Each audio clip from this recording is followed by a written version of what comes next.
I tip my hat to. One legend to another. Well. I tip my hat to you, Helluva Boss. You finally made a great episode. And possibly my favourite episode so far.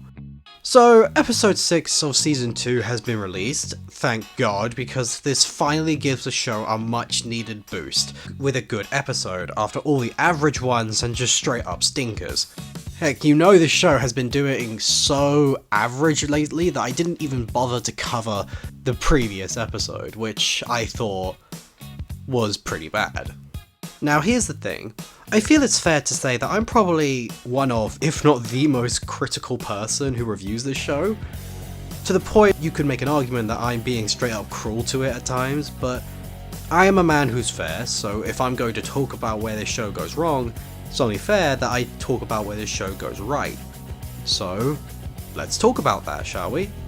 Here's my review on episode 6 of Helluva Boss, and why it is great. What did the bird say?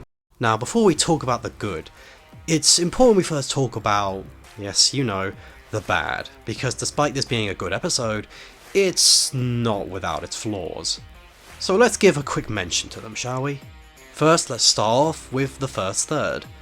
Now, this is a very long episode, being possibly the longest one so far, but more specifically, the first 10 minutes are probably the weakest segment of the episode. The start is good with the opening on Fizz and Osmodius waking up, ready to start their day, and all the interactions here are great, and certainly a nice contrast to the whole toxicity of the entire cast. So seeing this is a good establishing scene. It's a good setup for what's to come, and puts the image in our mind as to what the established quo is. But then it starts to stumble a little with Blitz and Fizz's meeting up again. It's not built up. It just sort of happens, and it's not even attempted to try and establish Blitz in this episode at all. No establishing shot to showing him or what he's doing, maybe even an opposing shot to Fizz's, showing how initially different these two are on the surface, and how different their lives are. Again, setting an established quo, but rather that, they just throw him out of a random building. And it's a real shame, because they don't do, and it's a shame that they don't do more with Blitz here, because there was some real potential here that just wasn't utilised, because now it just kind of feels like it's unimportant to the overall story, when it should in fact be one of the most important moments of the story as it's starting the story. And this brings me to another problem, and that's the place they're in as well. The Greed Ring. Now, the idea of a greed ring has so much possibilities, but if you have watched my previous Helluva Boss episode, you'd understand where I'm going with this. They don't utilise any of the possibilities. Instead, it's just the same as we've seen before, generic city, with instead this time a green hue to it. There's nothing to play into the greed idea, there's no interesting new characters around, it's just the same boring bland buildings we've had before, but with a different colour scheme, and that's it. Again, adding to the problem of boring locations, this show is becoming more and more forgettable compared to every other show out there, especially indie shows. Think about it. Every other animated show and indie show try to put as much focus on the backgrounds to help set a new established world for this place. And if we want to look at most recent examples of animated shows, look at Unicorn Warriors Eternal. The backgrounds always felt unique, they felt distinguished. They really set the tone for this world. They really pulled you in because of the detail and the thought that went into it. But here, it's just another bland city. They always talk about how these rings of hell are different and bad from each other, but it all just looks the same. So you're telling us one thing, but you show us something completely different. That is just lying to your audience. And speaking of lying, let's bring up the exchange between Fizz and Osmodius. Some more while I'm out today. About that, you're still going to that contest rehearsal without me? Well, You have a packed day today, and I know you aren't big on the whole mammon thing, so... It's the Greed Ring. One of the cities is literally called Ransom. You worry too much. You know I ain't afraid of ropes. So... Come on, Oz. I can be on my own one day. But you haven't been to the Greed Ring alone since becoming Ma'am's big brand figure. Yeah, I guess, but it's not like I'm gonna stick around. I can get you an escort. I can handle it. Now here, they set up Fizz has become such a big figure that him stepping into the Greed Ring would cause disaster, and that it'd be dangerous for him to go alone. Now that's perfect setup, and it seems like they're building to something that happens in the final act, maybe something that happens to cause the conflict. After all, it makes sense, but they don't pay it off. They set it up, they just don't pay it off. He travels around like nothing's wrong. It's completely fine for him, and thus it just feels like a pointless setup that has no payoff. Essentially, they blue-balled us into thinking that the Greed Ring would play a key essential part to the episode, when in actuality, you could swap it for any other location in Hell and nothing changes. That's also another sign of when you're doing a background bad. If you change the background and the scene doesn't change, that's a clear sign you're doing something wrong. To help prove my point of why backgrounds and settings are so important, here's a clip I took from one of Filmento's videos, a much bigger YouTuber than me, who manages to perfectly explain why backgrounds and settings are so important to a scene, to either a movie or an episode. The very first thing you need to do when building an action set piece is to make sure it doesn't end up becoming the bland, mundane kind that the audience can just shrug off and forget about right after it's over, because forgettable is the last thing you want your movie to be remembered for. And the way to accomplish this is by placing the sequence in the right setting. You remember the revolving hallway in Inception, you remember the downtown shootout in Heat, the train brawl in Spider-Man 2, the heroes versus heroes airport battle in Civil War. As in, you remember back to these sequences through the setting, be that the environment or situation or mood or whatever. And no matter what kind of action sequence you're building, you always need to look for that right special distinguishable signatory snapshot setting to place it in. This might sound pretty obvious, but you'd be surprised how easy it is for writers to just come up with the crux of the action and then leave it at that. And unless you want your sequence to have the same fate as that one other movie action sequence I can't use as an example here because I don't remember it, you need to put in that extra effort. A ship versus ship battle could exist in any Pirates movie, but a ship versus ship battle taking place in the dead epicenter of a maelstrom can exist only in At the World's End. And that's the way your brain stores it up. That is how you make your background important, that's how you make your setting important. And you don't need a big budget to make something like that happen. Again, this is the show's biggest problem. It's not using its own potential to the fullest, and with such a great idea for a show, to not even try to use it as much as possible is not only a big letdown, it's a huge disappointment. But the final problem of this opening is the villains. We have two returning villains, with Moxie's dad and Stryker. Now, on paper, these two are perfect together. We have the hitman for hire in Stryker, and the mafia boss in Moxie's dad. These two make sense for a team up. It almost seems like a match made in heaven. Or hell, we could say. But the problem is once again the fact it's never set up. We don't get a scene where Stryker is trying to make a deal with Moxie's dad, or a scene where Moxie's dad is trying to hire Stryker for some reason. Again, there's no goals, there's no motivation. They just suddenly appear together and you're meant to just believe it. And with characters who are so very different from one another, it doesn't work like that. We need something connecting these two together. Something to make it believable that these two would actually work together. You can't just show them together and expect us to buy it. And if you try to use the argument that we've seen them before, so we already know what their goals are, not really. In the previous episodes with these two villains, their goals have been very remuddled and confusing, because before Stryker was working with Stella, so why is he now going to Moxie's dad? We don't know. We saw Moxie's dad was trying to force marry Moxie to get some money, but now that's no longer part of the plan. So what is the plan? We don't know. This is such a fundamental flaw that I genuinely can't believe that no one noticed. Sam Smith did one, right? Are you dumb? What's the point of me then? Can't just leave. Try it. Apparently they've all done one. No. And it's not like these characters are not important to the plot, they play a big role in the plot. So again, not putting in the effort to establish them is a big letdown. And thus, you rob us of the satisfaction and enjoyment of seeing them work together. It's not being smart with your time, it's rushing.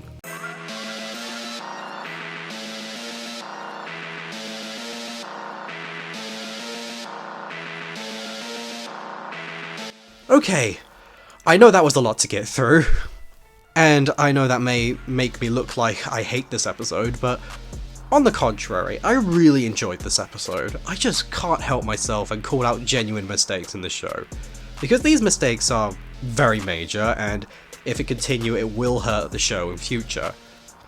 But now, we got them out the way, let's talk about what I actually did like.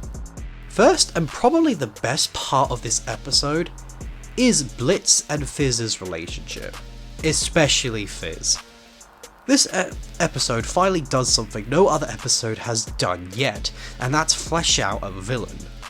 And honestly, I love what they were doing with Fizz here. Now some of you may think I hate the fact they chose to make Fizz less intimidating here, as he has been before. But actually, I think the opposite. Fizz no longer being intimidating and a mystery villain is a great idea, because now Fizz is a more complex character. And something this episode does quite well is that it tells you everything you need to know without having to say it. It finally does show, don't tell.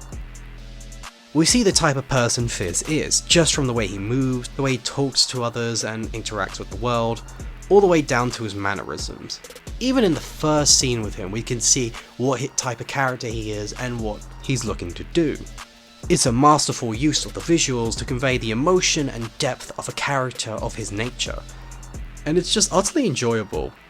He's snarky, cocky, but also a little weak and emotional, and very wimpy. He's a liar who hides himself away to try and seem better than everyone else.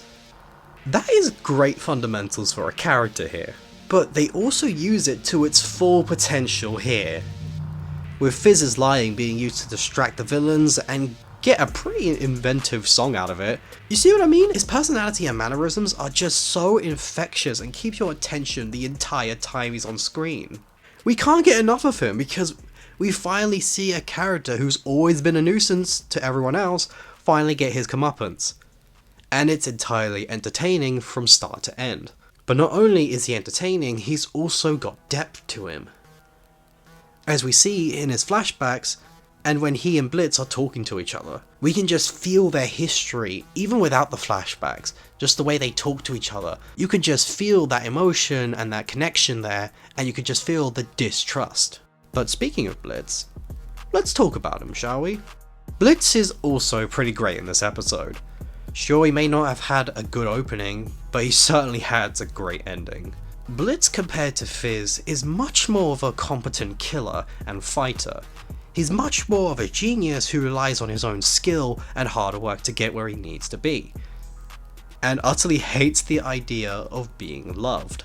One thing that's also good here is the way they show Blitz's emotion. He's a wreck who tries to push people away. People he probably knows deep down really do care about him because he is afraid of the idea of being loved. This was briefly touched on in other episodes, but here it's shown perfectly. It's not forced or rammed in for the sake of a cool visual, it's subtle, relying on the voice acting from Brandon Rogers to pull the emotion, and it works.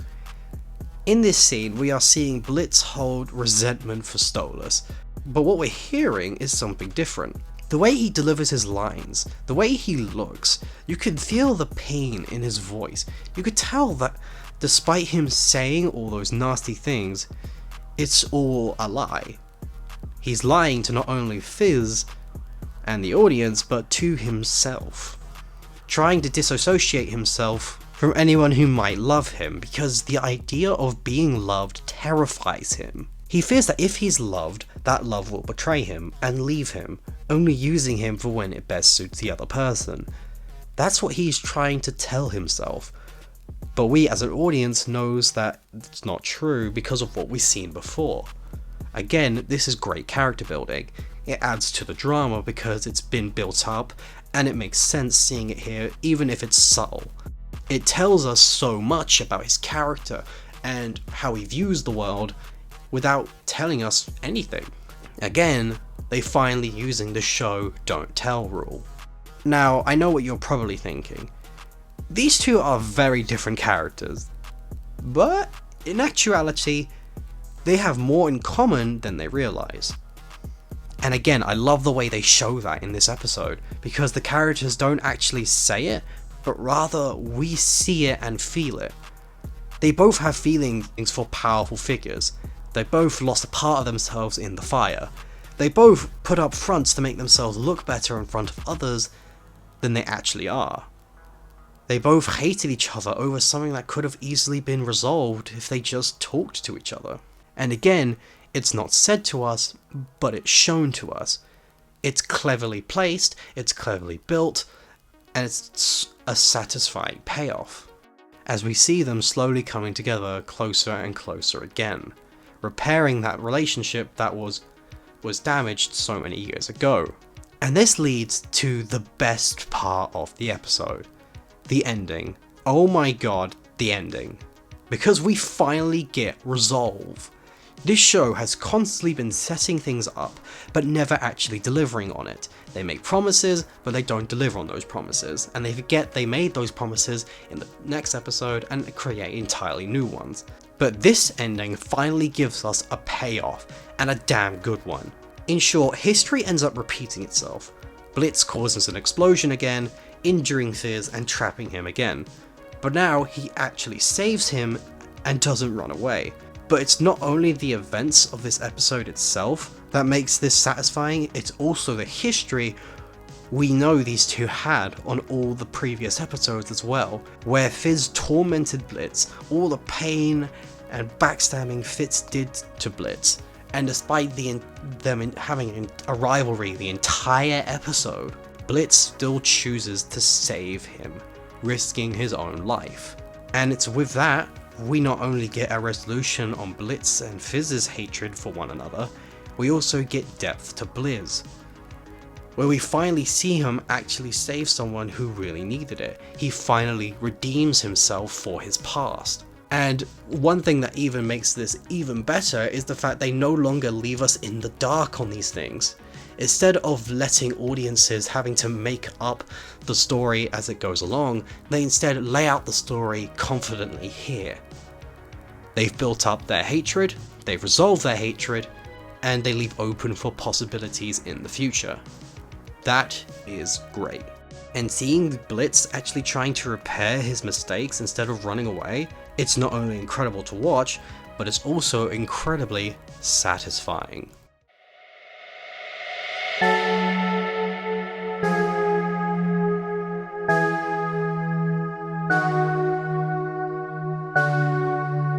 So yeah, what else is there to say?